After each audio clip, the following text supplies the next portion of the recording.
I try and start anything now is I try and start it as if I was broke. And the reason is this. I tried lots of businesses when I had no money. And when they failed, because most of them did, I only lost time. And time's important, but you lost a bit of time.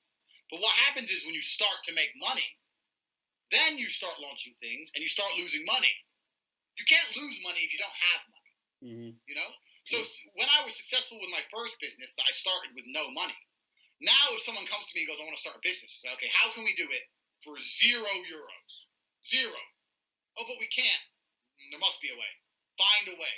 Or as little as possible. And the way I do that because I believe many good ideas will find a way to float themselves. If I start a coffee shop, and it's going to be a successful coffee shop, and I start it on bare minimum money, after a month, I should have made enough money to pay for the rent. Sure. If I start a coffee shop, but I need to put in 100,000 to keep it open, then what am I doing?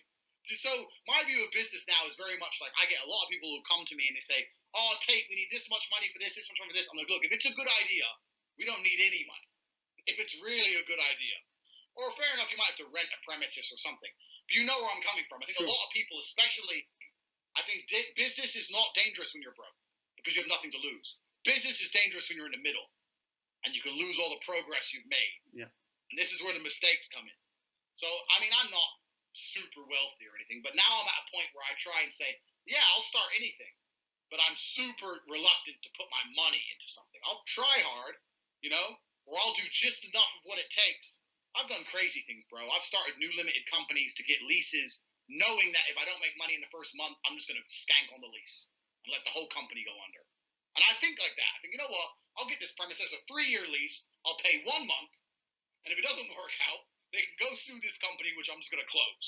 Sure. And I think that way because, you know, what's the alternative? Oh, we didn't make money this month. I'll put more money in. Maybe next month, more money in. I'm very logical. I played chess for a long time. My dad was a chess grandmaster. I played chess as a kid. So I like to look at the world with a very logical point of view. What's the best move to make? Yeah. If after a month we have not made a penny, then you know what? Maybe I should try somewhere else. So I think that's the biggest thing people need to do.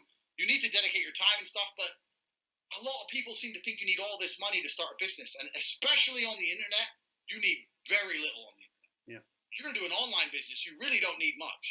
You know, you may have to learn some things yourself, you know, or you might have to find a student who hasn't got much money who'll do it cheap. But there's always a way. So I get hit up every day. Oh, Tate, I want to do this, and if I had 50 grand, I could do this. I'm like, bro, if you had 50 grand, you wouldn't need to do that. Just chill.